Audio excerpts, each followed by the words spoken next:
Back out here in the garage with the S550. Paint and clear is on, so we need to start getting this thing ready for shine. So I ran over to AutoZone and O'Reilly's to pick these up. I got a 1,000 grit block, a 2,000 grit block, a 3,000, and a 5,000. This is what we're going to start off with for sanding. So we're going to go over the whole car with the 1,000, hit with the 2,000. Then I'm going to take one of these blocks, wrap it in the 3,000, go over the whole car, and the same with 5,000. And then we're going to start going into the Meguiar's cutting compounds. This would be where I start hitting you with all the facts and figures, but I don't really know any of those. Like with the whole painting of this vehicle, everything has just been from me researching, watching YouTube videos, and trying to figure it out on my own. And what I'm going to do is go ahead and take this bucket of water and this sponge, start getting the car wet, and then I'm also going to dip the sandpaper itself into the water and start sanding down the door, starting on a large surface. So I have to wipe the whole car down, but I've done half of it so far. It looks like I'm getting some of the bits out. I'm afraid I'm gonna have a lot of orange peel. I'm still jumping ahead of myself and trying to pace myself, because the last thing I want to do is keep sanding harder, go through the paint like I did right there. So that's the one thing that everything I saw said don't do, is stay away from hard edges and don't go through the paint, and I screwed up. So now I'm overly cautious going along any of these edges. I'm hoping that once I go through here with the 1,000 and then the 1,500 to knock down that, 2,000, this is gonna start leveling out a little bit more, fingers crossed. We don't know yet, but we're gonna find out. So going over it with the 2,000 grit sandpaper, you can see how much peel there is in this thing right now. But if we look here and we try to shoot down towards the truck, you can see how blurry it is. But if we go down here over the area that I've already done with the 2,000, look at the world of difference. Before 2,000, after 2,000. So we're already making progress. I'm optimistic that this is going to turn out the way that I want it to, but even if it doesn't turn out to be show car quality, I will be happy as long as there is a shine and limited orange peel to it, but we're going to have to wait and see. Starting the process of buffing the vehicle out.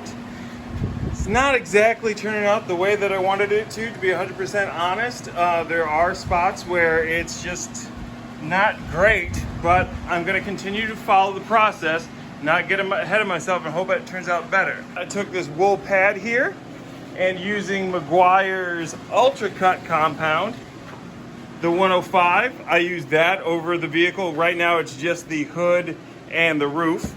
And then moved on to the Meguiar's Medium Cut Cleaner. You can see that's grade 7. Don't know what any of that means, but that's the order that I saw that they're done in. And then after that, I move on to the Fine Cut Cleaner, the Mirror Glaze 2. Go with the Ultra Polish finish, and then I'm going over it with the Swirl Remover. So none of this car has been completely finished with all of those. The doors, these fenders, any of the back half hasn't been touched. The roof and the hood so far have had the 105 and the 1. So we're gonna be moving on next to the Fine Cut before hitting Ultra Finish and the 9. And hopefully we get this thing rather glossy. Out here in the garage, I haven't been recording a whole lot. I do apologize because I've been busy working on this. But right now we are using the 205 Ultra Polishing Finish. I only have one more, which is the Swirl Remover over there. If I want to use another stage, I probably can. I don't know if I will. But here's where we are right now. Would I say that I love this paint job? No. Would I say that I hate it? Also no. So I know we're gonna have to get this out in the light, but the biggest problem is, if you see, it's a little uneven in spots. So over here, and then you cruise on over here. So the biggest problem, as I said before, is with the clear. It's because it needs to be at room temperature. Best to have your clear sitting in about 75, 85, that range in through there. When I put this on, I got up early in the morning and it was already like 85, almost 90 degrees. So by the time it was done and everything started baking, it was already 105 for the day. This is the problem with the garage paint job. You can't really control the temperature unless you set up yourself a booth. You have temperature controlled. As you can see, I don't. This here is kind of a ceiling, but you can see there's gaps in there. So even if I did put an AC unit in here, it wouldn't have done much. It would have helped a little bit, but not a whole lot. But we are where we are right now. Should I stop? I'm gonna continue going on and doing both sides, and we'll finish it up, see what it looks like when we're done, and roll it out into the sun. As you can see, I look slightly different than I did earlier in the video. That's because I have been gone for 3 weeks, out there making dreams come true and having a little bit of fun along the way with RTR. So we're back out here with the car, and it has actually gotten worse. Look at this. And this isn't dirt that's on the car. That has come up in through the clear.